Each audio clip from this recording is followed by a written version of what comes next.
Let me introduce you now to Dr. Caroline Watson, who is an independent scholar. Oh, sorry. Yeah, I'll use this. Caroline Watson is an independent scholar, a parent, and homemaker. She received a PhD at the University of Liverpool with a thesis, Ancient Springs, a study of Kathleen Raine's retrospective assembling of Edwin Muir, David Jones, David Gascoigne, and Vernon Watkins. She presented a paper, Poetry, Spirituality and the Divine, the Fourfold Vision of Kathleen Raine, at the Women and the Divine Conference held at the Institute of Feminist Theory and Research, Liverpool University.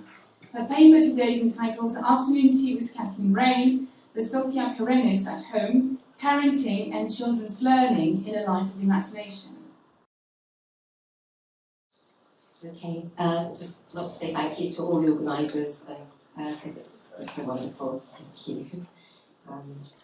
Right, I speak from the heart of domesticity, rooted in hearth and home. I'm going to resort to some unashamed reminiscing and talk about meeting with Kathleen Raine in her home at 47 Poulton Square for afternoon tea. Okay, this isn't 47 Poulton Square because I couldn't find a picture, but this is a Canna House, and I just thought it was a lovely sort of sitting room, maybe a little bit similar, not quite, but Kathleen Raine to begin with. Returning to that conversation almost 20 years later, and from the perspective of a single parent, led me to read again Kathleen Raine's autobiographies, and I was especially struck by the struggles she encountered as a parent and emerging poet. How did her poetic birthright and her Edenic childhood vision sit with her experience of having children, caring for children? It might appear that domesticity and the culture of home have little to do with Raine's poetic and philosophical vision, yet it seems to me that her quest for a spiritual home is connected with her experiences of domestic life. And the spiritual quest also involved recreating a childhood vision. In her paper, Nature, House of the Soul, Kathleen Raine wrote about unlearning and becoming as a child in order fully to apprehend the natural world as theophany and epiphany. So I'd like you to sort of channel your inner child a bit for what we're going to see and hear. Right, so to talk over tea and cake, a consideration of the domestic poetic, and something of two beautiful works that Kathleen Raine actually wrote for children, The Story of the Three Water Drops and The World of Living Green.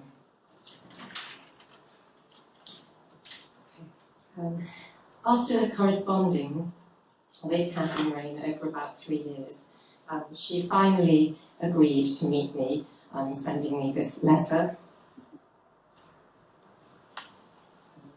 I'll try and read it. I didn't manage to print it or bring it, which was a bit silly, but I know I can zoom in a bit.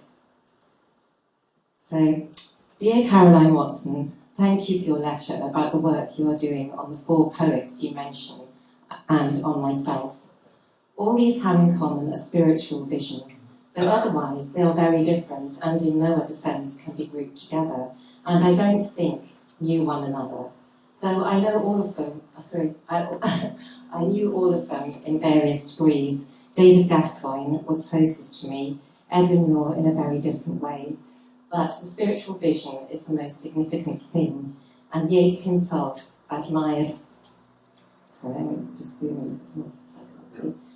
India, because there, poetry and religion are the same thing. What this vision imparts is beauty, which I see as the divine signature and imprimatur, indefinable and deeply disliked by the materious world, who love ugliness and bring down the sublime. So well done that you have found a different path, and indeed, I do see signs that the tide is beginning to turn, for man liveth not by bread alone, but by every word of God. I like your little poem about birds. Even wars can't stop birds from opening, birds from hatching, from eggs, lambs and calves and kittens from being born, by that miraculous gift the Mother of God shares with the animals, but not with the feminists and the politically correct. At 94, I can make no long-term plans for the future, but if you are in London and I am still here, certainly come and see me. I don't remember you at the Resurgence Poetry reading, but wholly support your projected PhD. I'm glad you know Paris. I have just met Yves Bonnefoy. There are no poets, either in France or in England, equal to those you are working on. Our culture and education in England is not capable of supporting poetry, and France is sterile these days too. I wish you well, with warm regards, Kathleen Raine. Well, I don't really agree with that, but yes, sorry. So I went on an April afternoon in 2003.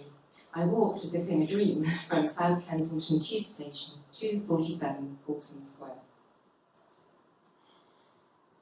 I came to the door, entrance to my place of pilgrimage, and knocked. After a few moments, the door was opened, and Kathleen Raine welcomed me warmly into her home. We proceeded to the kitchen, where she asked which tea we should have. We decided on Lapsang Souchong, and Kathleen Raine told me, as she decanted the tea from a large metal canister, that she had inherited the canisters from Willem Muir. We smiled at one another at the shared knowledge.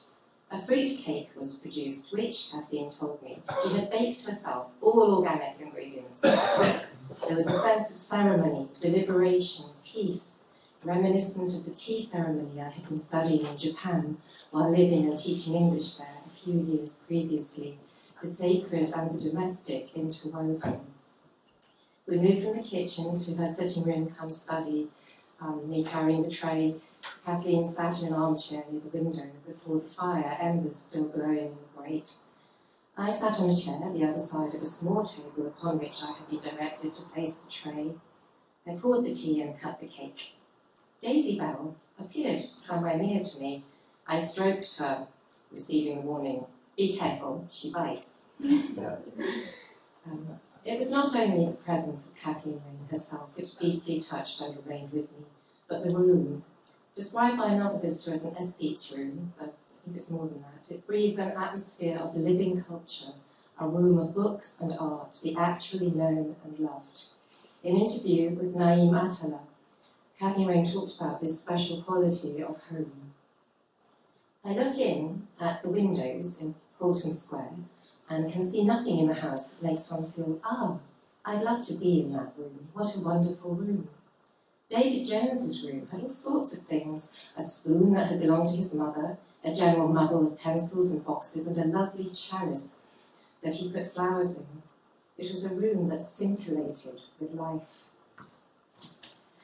Helen Sutherland's home, Cockley Moor, might very well be described as perfection of the domestic interior, this beautiful haven of a home created to home creators and evacuees. Just a drawing room, and there she is with her evacuees. I'm just going to give some sort of homes that Kathleen Raine was in briefly. And there was an inscription in the hall of Cockley Moor, a rhythm, a rite, a ceremony from Charles Heggie, I think. I'm just going to read it. It's again this lovely book on Helen Sutherland at Cockley Moor. Everything was a rhythm and a rite and a ceremony from the moment of rising in the early morning. Everything was an event, a sacred event. Everything was a tradition, a lesson. Everything was bequeathed. Everything was a most saintly habit. Everything was an inner elevation and a prayer. All day long, sleep and wake, work and short rest, bed and board, soup and beef, house and garden, door and street, courtyard and threshold, and the plates on the table. So I felt that very much in Kathleen Raine's own home, which had also became such a haven and home for many friends, including Willem Muir and Winifred Nicholson, and for her parents towards the end of their lives when they lived at Portland Square and Kathleen Raine cared for them. There are another domestic interior, quite different, delightful glimpses of contrasting, liberated domesticity Kathleen Raine enjoyed with Winifred Nicholson on their working trips to Scotland during the 1950s. And this is just one of Winifred's paintings. It's a view from Gavin Maxwell's 1958. So Winifred wrote to her son Jake in 1952, "Kathleen makes the house very gay with dozens of bunches of wild mountain flowers. We have found a very good kind of soup we make out of sorrel and nettles and potatoes. The supply of driftwood on the beach never diminishes, and we have a crackling fire. I painted Kathleen sitting beside it, sewing a Nancy curtain with a large, bold grey black singing kettle on the hearth. How I would love to see the painting. Is this perhaps what the Sophia Perennis looks like at home?" In another letter, Winifred writes, "Kathleen loves playing Stone Age, which means that we have nettle soup, collect mussels off rocks, and cockles and razorfish, and she goes out fishing with the lighthouse keeper and his 3 boys. But it's really very comfortable and snug. Kathleen has the kitchen, and I have the other room." In these anecdotal descriptions, one can virtually hear the tinkling of the ancient springs, and a lovely glimpse of Kathleen Raine's playfulness. I love that idea of playing Stone Age. Very tough as well. So, back to Portman Square. This is a notebook I took with all my questions in about my PhD, with these incredibly sort of brief answers. I didn't really get very far. There was sort of yes, no, not really. The autobiography of Edwin Muir, did that influence you at all? No, not really. No. So I sort of went on, and then I hit this question: having your own children, did this contribute anything to your childhood vision? Suddenly, the whole atmosphere changed. Her head went down, and she said, no, I was a bad mother. And Willa and Edwin were bad parents. Poor Gavin, their son was called Gavin. Willa had no maternal instinct. But Edwin and Willa were very close. So I was rather concerned that she became sorrowful. The conversation then turned to my life. Kathleen Raine said, "I shouldn't bother with my scholarly pursuits. Get on with my life. Don't bother with your PhD, no one will read it. Be a mother." Once tea and talk had drawn to a close, Kathleen Raine kissed me a very kindly farewell. I completed my PhD, notwithstanding Kathleen Raine's advice. But, as she might well have predicted, neither academic nor teaching career transpired. I became, it seemed inexorably, ultimately, a mother of 3, a full-time house parent, and eventually a single parent, entirely absorbed in, consumed by caring for my young children. When she became a mother, Kathleen Raine was confronted with enormous tensions arising from the demands of developing and fulfilling her poetic and prophetic calling, with fulfilling the duties of domesticity and parenting. How does one navigate the poetic voyage when one has sole care of small children on board? With considerable difficulty. In The Land Unknown, Kathleen Raine poses questions herself regarding marriage and motherhood. She judges her own choices mercilessly. In the chapter From Fear to Fear Successfully Betrayed, Kathleen Raine closes the sections with a statement of her views on marriage. "Let me in all humility own that as regards marriage, I'm of Shelley's party still.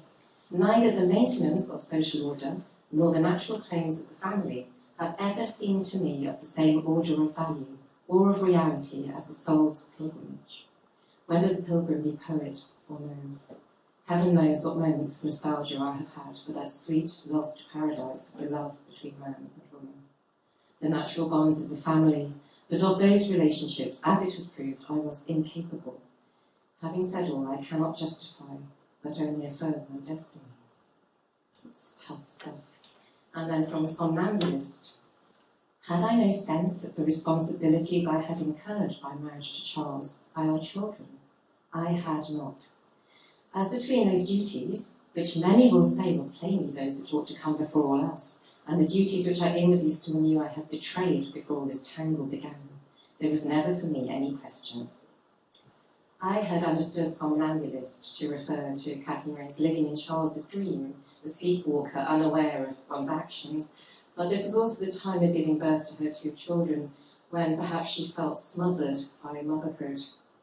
From Philippa Bernard's biography, she credits Charles Madge from his papers, saying, "She has all the fiery ambition of a Bronte, and cannot bear to feel that she is circumscribed by a domestic life." Philippa Bernard writes, "With 2 small children, Kathleen was tied to the house. She never blamed Charles for her misery, but the urge to escape was at times uncontrollable." And then, on a rare trip away, a momentary release from parental responsibility, she met Alistair, which encounter awakened Eros and the demonic muse, and then escape, or as she terms it, rescue, to Penrith and Martindale. It's small, I can't seem to make it bigger, sorry. So that's the vicarage in Martindale. Where she met, I think, the most important person in her life, Helen Sutherland.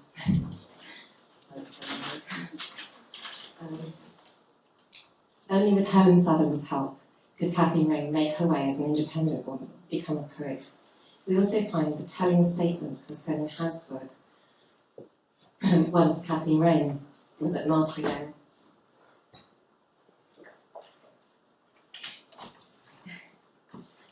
Housework had formerly been to me, as to so many unhappy women, a symbol of enslavement. I had seen my mother all her life hating and resenting what she called the drudgery of housework. This irrational resentment of housework is, I believe, strongly felt by women whose marriages are unhappy.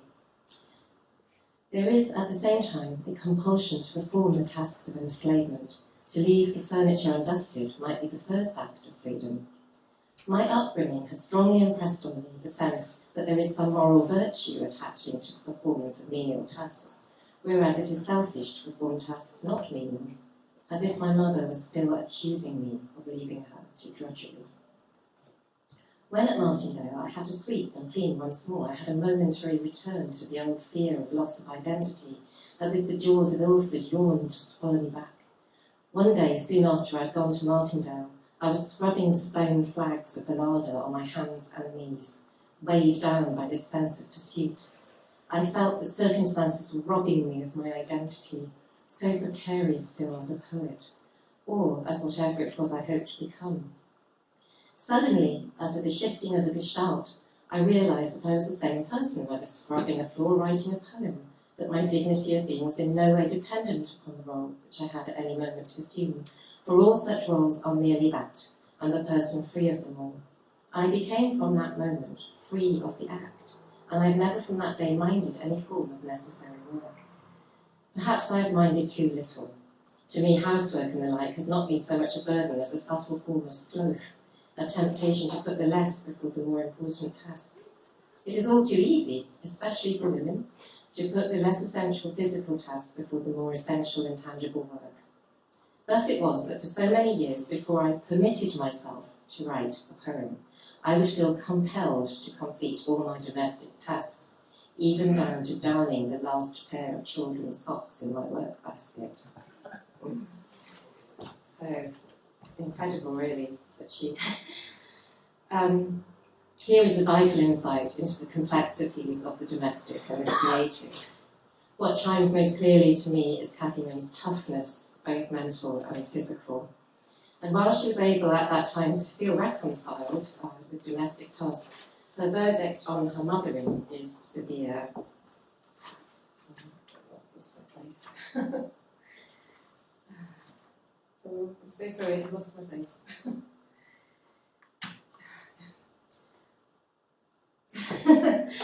I'll just see if I can find it. The card fell out. Oh, I wrote it. Okay, 198. Right.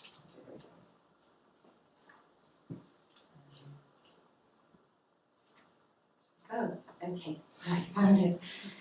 At Martindale Vicarage, I shared with my children many things. We lived in the Westmoreland of Beatrix Potter, weaving a world of the real and the here and now about our coal tits and rabbits, our white cat, the dipper's nest under the bridge, the log fire and bramble jelly and toast for tea. We had a natural history museum on the landing where caterpillars, supplied with their food plant, nettles, presently performed for us their metamorphosis into chrysalids and later hatched into peacock butterflies. I shared with them songs from the Baby's Opera and the Père Castor nature books and Edward Thompson Seton and all the old fairy books and myths. I thought our shared world was a happy one, but my daughter tells me she was never happy as a child. I thought my anxieties and insecurity were hidden from my children, but from my childhood, from childhood, nothing is hidden. They see the reality, not the mask we wear, even though it is our love for them that makes us wear the mask. I withheld myself to protect both them and myself from my own secret inner wounds, but also because I was passionately in love with a man other than their father. And by that passion, my imagination was absorbed to their exclusion. This dream nourished my poetry, but it did not nourish my children. To all outward appearance, I did my best for them, but the inner reality was otherwise. I did not give my children any part of my spiritual life. In this, I greatly wronged them, depriving them of what, as a child, had been given to me so fully in the undivided world of Babington. I gave part of myself wholly, but it would have been better to give the whole of myself partly. It was as if I were two people, the poet who existed in solitude and another person. So here is a clear disjunct between the creative impulse and motherhood. While Kathleen Raine identifies her mother and her mother's ancestors as a major contributory source of her poetic inspiration, yet living as a 20th century poet and being a mother is of a different order. It was Helen Sutherland, critically an independent woman who recognised the poet in Kathleen Raine, believed in the small flame, who provided her with the space, the white windowsill, and the sense of discipline to write, and perhaps most importantly, freed Kathleen Raine from parenting. What is striking is the sense of guilt and self-castigation Kathleen Raine heaps on herself regarding all this. All very well to say that all one needs is a room of one's own when one is childless and has work. Kathleen Raine, as mother, must work, and London was the place for her to find work, where she had contacts, creative and practical, and where she could find a publisher for her poetry, the visionary Tambutu. As Claire Tardieu pointed out in her book, many children were sent away to the countryside during World War II to stay with people they didn't know, or so perhaps Kathleen Raine was too hard on herself. I mean, I don't know really, but it just seems very tough. During these years in blitzed, war-stricken London, Kathleen Raine was able to eke out a living, and her children were no doubt never far from her thoughts and feelings. And no sooner had they been reunited with her in the gift of the home that was 9 Portland Square. I think, again, thanks to Helen Sutherland and a contact with Cooey Lane, another sort of independent artist lady, then she published 2 works written just for children, and perhaps the eternal child in all of us. The Story of 3 Water Drops, 1946, and The World of Living Green, 1947. At this point, I'm going to demonstrate Kathleen Raine's creative reach in the 21st century. I was able to find The World of Living Green online and buy a copy, but the 3 Water Drops is a very rare book, and I couldn't find it, but I found a young Scottish writer in Glasgow who had been given the book by her grandmother, and she had written a blog about it, and she very kindly made a blog for me of it. So just for a few minutes, she's going to tell you about the 3 Water Drops from her point of view as an Instagram generation sort of person. So here we go. So I should say she's called Kirsty McQuarrie, and she is an artist and writer. She works for a libraries charity in Glasgow, and her ancestors are from Mull, and she has got a novel coming out called The Rowan Tree, which is a fictionalised account of Gavin Maxwell and Kathleen Raine's relationships coming out next year. So, and she, I don't know quite how she came across Kathleen Raine. She said it was something to do with otters.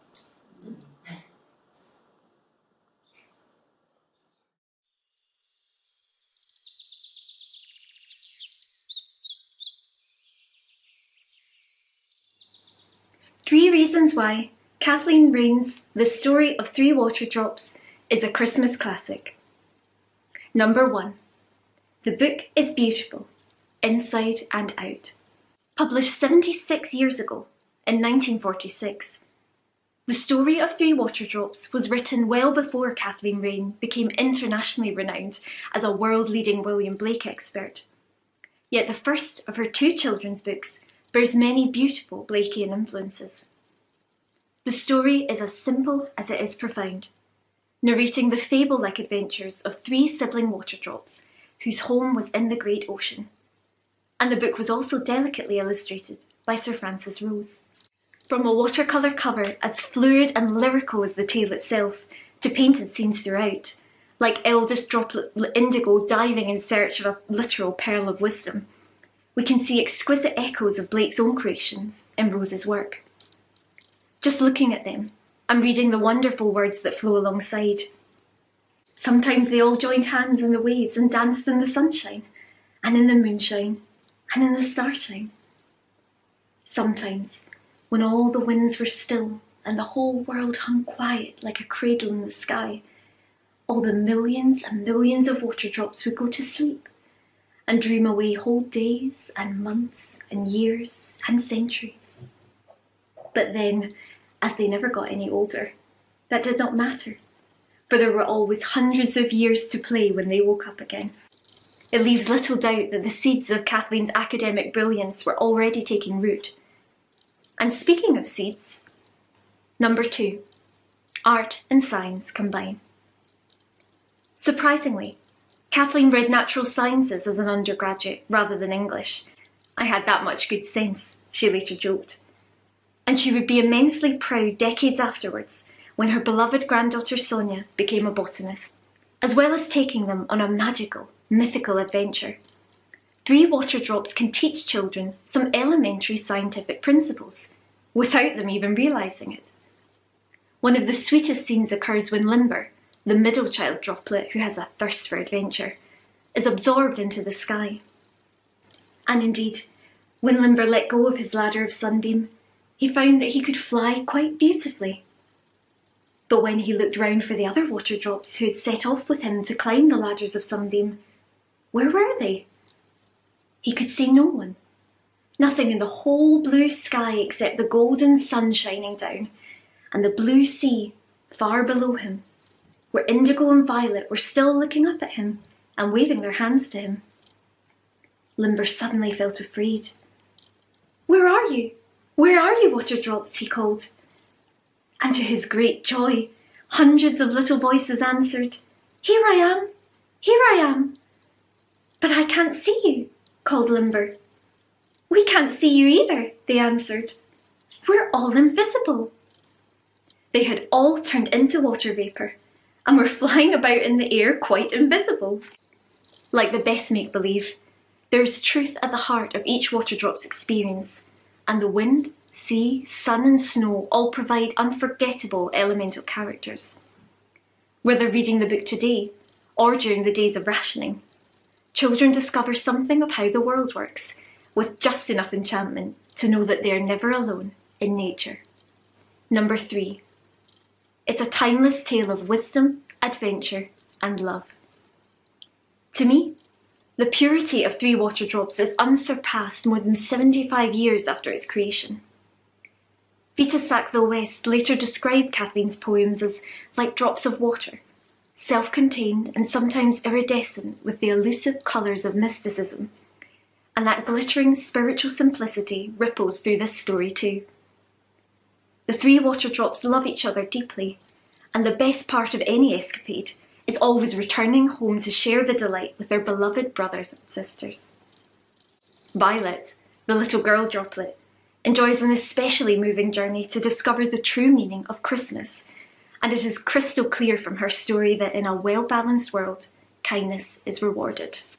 And as Violet watched, she melted with pure joy and rose into the air with the singing, and the singing carried her away over the sea, back to her own home in the ocean.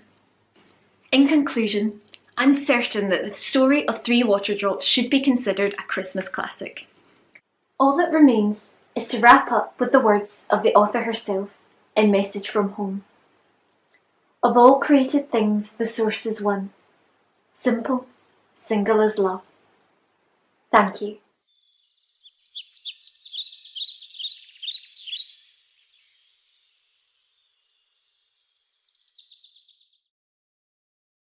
I just thought she should be here as well.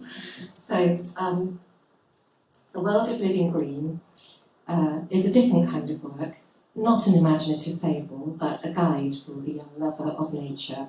For, as Kathleen Raine disclaims in her opening paragraph, this is not a botanical guidebook for the young. It is about the knowledge of the individual's experience of the natural world, a keystone thought in Kathleen Raine's writing about the natural world.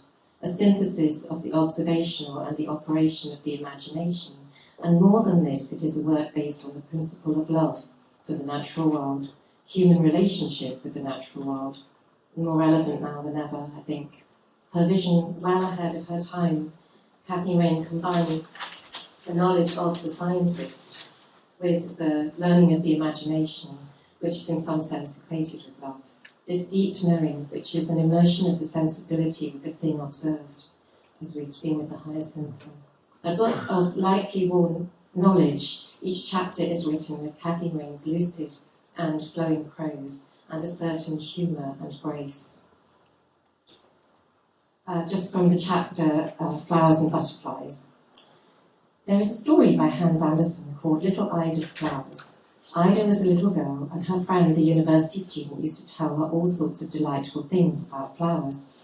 They were not all scientifically true. For instance, that the butterflies are flowers that, as a reward, have been allowed to flutter away from their stalks and fly about the garden as they please. Putting foolish notions into a child's head, the old gentleman on the sofa called such nonsense. And of course it is nonsense in one way, but in another way it is not. For in the world of nature, butterflies and flowers have a very great deal in common, and know more about one another than we human beings can hope to know about either. They are akin. There is the deep sensibility of kinship, and I enjoy the gentle jibe at the paternalistic naysayer. In a book written for children just after the destructions of World War II, Kathleen Raine turns the contemplative inward gaze outward to the renewing spirit to be observed in the natural world, connecting the observer with the observed, communicating that sense of living whole. The chapter, Plants and Time,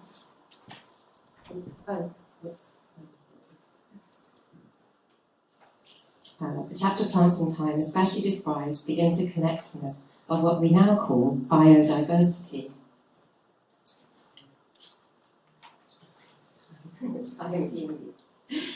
The old belief used to be that God made each kind of plant and planted it on the earth as a gardener does, and that since then each has multiplied and spread its kind. But we now know that the creation was not like that. God is a gardener in quite another way, for the creation is going on all the time, and has been going on from the very beginning, slowly developing from simple to more complex forms of life. This slow development of living things from simple to more complex is called evolution, which means more simply unfolding. And that is how the plant world has come into being. It has unfolded as a seed does, from simple beginnings to the whole complex plant kingdom, with its hundreds and thousands of varieties, from tiny mosses to tall trees, from the commonest daisies to the rarest orchids, from seaweeds in the rock pools to cactuses in the dry deserts. If we could watch time unfolding, we should see how, without a break, living nature has extended the kingdom of the plants over the whole earth. The second part of the book, I'll just have to skip a bit, so I'll skip to the end. Yeah, so you've got the gist of that anyway. So I'm going to close with the poem that sort of set me off on this. It was a card that Kathleen Raine included with that letter that I showed at the beginning. It just happened to be this little poem that she sent me. This little house no smaller than the world, nor I lonely, dwelling in all that is. And I think in a scintillating nutshell, it connects house and home with that world of living green and the cosmos in such simplicity and that sort of crystal clarity. And just, I don't mind if I don't get, I just need one last thing. And to close it, we can hear Kathleen Raine reading from that collection of short poems, which is in the Oracle in the Heart. And yeah, I just thought it'd be nice to finish with her voice.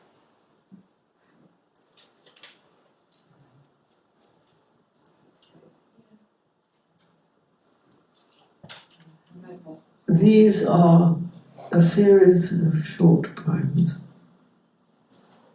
Ah, many, many are the dead who hold this pen and with my fingers write. What am I but their memory, whose afterlife I live, who haunt my waking and my sleep with the untold? My sight with the clouds unimpeded rest in changing moves across the sky. The aged in endless, unbecoming, arid peace. I could have told much by the way, but having reached this quiet place can say only that old joy and pain mean less than these green garden buds the wind stirs gently. In the high lonely hills long ago astray, why did the great merciless winds fill my heart with joy? What have I to regret, who, being old, have forgotten who I am? I have known much in my time, but now behold a procession of slow clouds across my sky. This little house, no smaller than the world, nor I lonely, dwelling in all that is.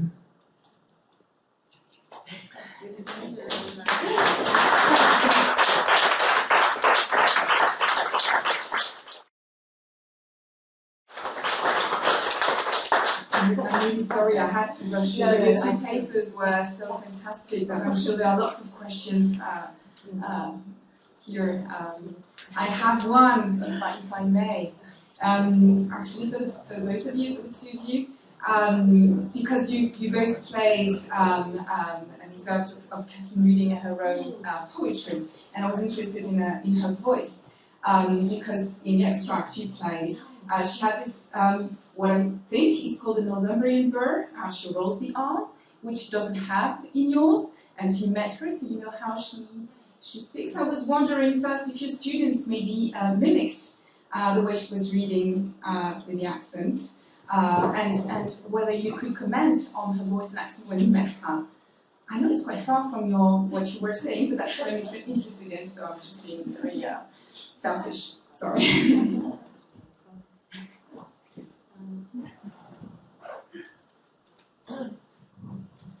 Well,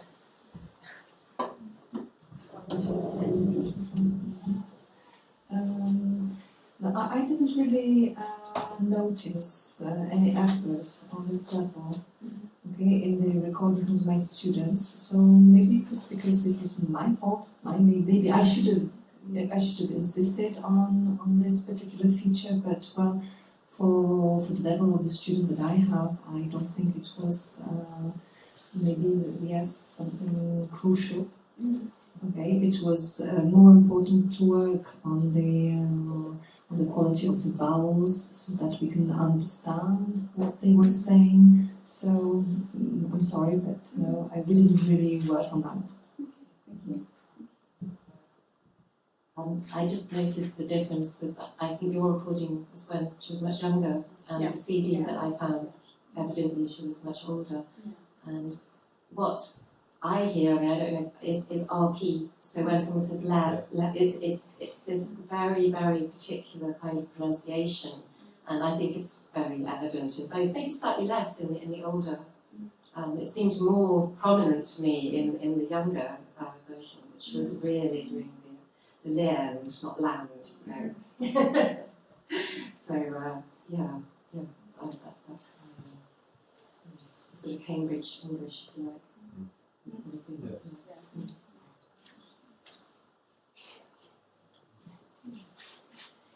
So just a comment. I was playing recordings of Kathleen Raine reading at home, and one of the family members was in another room and came out and said, "Oh, is that the Queen?"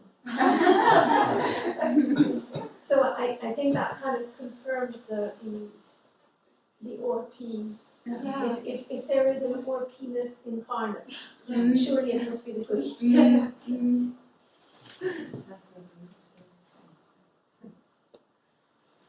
Thank you so much. I really enjoyed both your presentations. Margot, your students are really lucky to have you.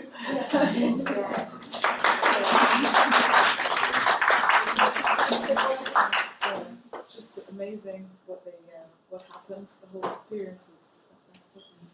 I was wondering a bit more about Kathleen Raine as an educator at home. Did she do anything special with her kids? When that description that I read out, I thought, why did she feel terrible? You know, she was amazing, doing all that reading and showing them the natural world, having the sort of nature. Of course, she left, so that's probably why. She was probably just brilliant at everything.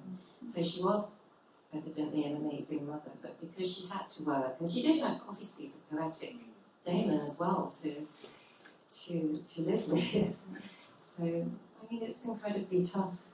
I just, I think she's very brave, and, to leave her children, it was to be in such a range, I think. And I think they were sort of joyfully reunited at Christmas, they did. And when I was studying David Jones, he wrote something about Kathleen Raine reading Spencer to the children, the Fairy Queen, and he was saying, "Oh, you've got to admire her for trying that." Because, so that's a real dedication, I think. But I don't know much more than those little snippets. So, but they really struck me. I was wondering, Caroline, whether you can tell us anything more about the world of living dream. I was very struck with the designs that we saw. Do you know who designed the book? Sorry, I should have said, there were these lovely illustrations. I think they're called scraper board, something like that. And he's called Stanley Herbert. He did lots of Radio Times covers, apparently. He's a sort of commercial artist, really. So it's got those. My copy didn't have a cover, but Kirsten's copy did. So she sent me the photograph of her copy, which was very kind of her. So in that little, big corner of Scotland, of Glasgow, there is a real Raine adherent, and she absolutely loves the poetry. And it was only through, the internet, and I was trying to find the 3 water drops, and I couldn't find it anywhere. There was one copy in Whittick Manor, a National Trust house, where they said I could go to look at it. But as it turned out, Kirsten got in touch when I contacted her through her Instagram account. Can you tell us anything about the photo that's up there now? This is from, I should have credited it, but I have been in touch with Philippa Bernard, and so she said I could use anything from her work, actually. She did email me about that. So it's from her biography, No End to Snowdrops, I think it's called. And there are lots of lovely photographs in that book. She's supposed to be 14? Yeah, that's what it says. It's just so joyful. Maybe you'd like to say a word. About what happened this afternoon. About her as a mother. I know that my father and Anna found it quite hard being at Copley Moor. They found it. Well, I mean, I don't know a lot, but they've had a story about how one of them had pinched something from the kitchen or something, and were quite harshly made to kneel on a stone flag floor until one of them confessed who had done it. I don't know which one, by Helen Sutherland, I think. Yeah. So I think they found that quite a tough time, being there. Helen Keller was very well intentioned, that she would have been the last person to look after children. Well, that's the impression that I got. She was obsessed with order and quiet, wasn't she? I think a lot of parents from that, a lot of people in that generation were packed off to boarding school much younger. When my mother was packed off to boarding school when she was 7, you know, and a lot of children, and she was damaged by that. And I think a lot of people, you know, they had that in their childhood in those days. And some people took it and some people didn't. So that sort of idea of children being sent off quite young was much commoner in those days. I was curious about how the evacuees fared that she had there, you know. It's been a... But I know that Anna was very, took a long time to sort of get over her experiences as Catherine's daughter. But my father, less so, I think he sort of took it all better. It's very tough for him. It may be relevant, and I don't know how kind it is, but I'll quote something that Robert Graves' daughter-in-law said to me. She said, having a genius in the family is like a bomb. The brilliance is dazzling. Those closest are the most damaged. Those a little further off, a bit less so. But something like that. Yeah. But I think it was often the older child, because Anna was the older of the two. Yes. So she felt it more than my father, who was a couple of years younger. Yeah. It must have been so difficult. With the war as well. Just horrible.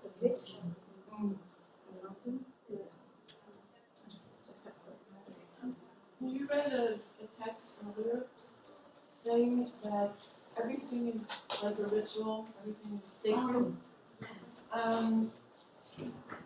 It shows in our creative process. And it reminded me somewhat of Marie Noël. So she has this kind of behavior as well.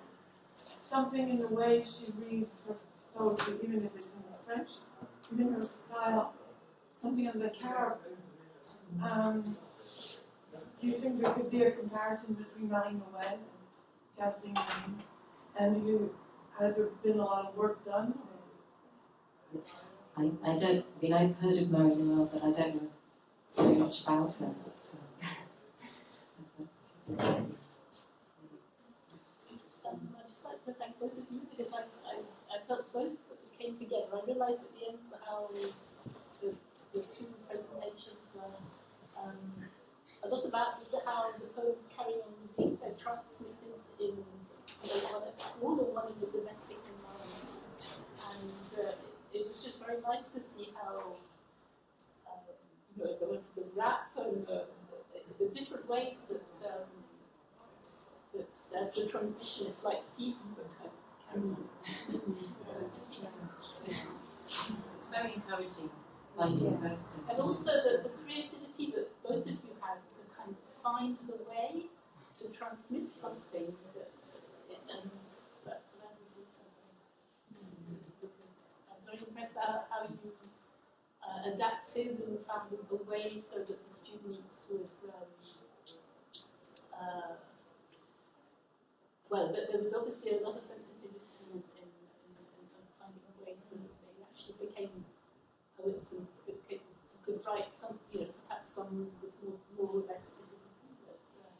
But it just shows that how much attention, giving attention to each other, to discover poetry.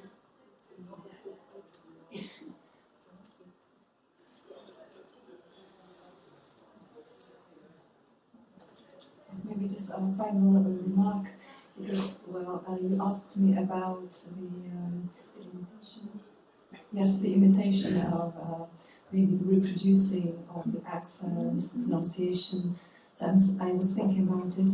I think it's important to let the others, in my case, my students, for example, to make the poem their own. You see, not to image, just as to reproduce. Yes, represent their interpretation, to make it their own. And actually, I was wondering, I was thinking if it was a good idea to give them some models. Of course, it is important when you learn a second language to have a model to see, to know how to pronounce things, etc. But I didn't want them to be influenced. This is exactly why I gave them two versions. One by Kathleen Raine, an English woman, okay, and the other one by an American young man, okay, so that there was a difference between the two, so that they could listen to both of them and then create something of their own, something personal. Okay, I wanted them to find their representation, the voice. Okay, so the objective, the task was to find a voice, a personal voice of this particular poem. So I think this is a big challenge, and this is what I hoped for. Would that be like an improvisations on a theme? Improvisations? Yeah, would that be equivalent to an improvisation on a theme? Yes, in a way, but well, I don't think they had enough, the level of English that they have. I'm not sure that would allow them to improvise really. So it was just giving the voicing the poem, something fixed. And I think this is something that young students appreciate a lot because they feel secure. They don't have to. They don't have to risk anything. They don't have to improvise. It is something fixed. So even the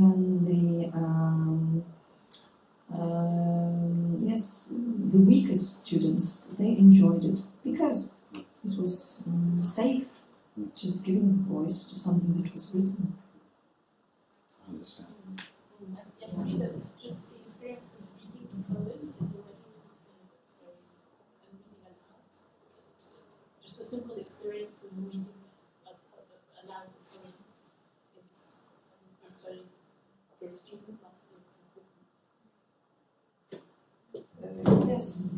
Yes, it was important, and that is why also I didn't want them to do it in the classroom in front of the others.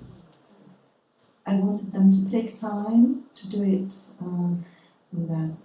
at home and just record themselves or create a video, but they didn't have to do it in front of the others and be inhibited maybe, because the voice is something very intimate. It's not just a cultural thing, it's not the question of origins, it's also something, when you speak, you reveal yourself, you expose yourself. It can be intimidating. So I wanted it to be an intimate, personal experience. So yes. So today with the recording, with all the tools that we have, different technological tools, so it's possible. So I think this is something we can really use. Over lunch we had this discussion about Kathleen Raine being all about myth and outside history, maybe even outside any kind of reality. I think of two speakers brought her back home in a classroom and around a tea, and I suggest we do the same thing. We've got tea waiting outside, so let's do it.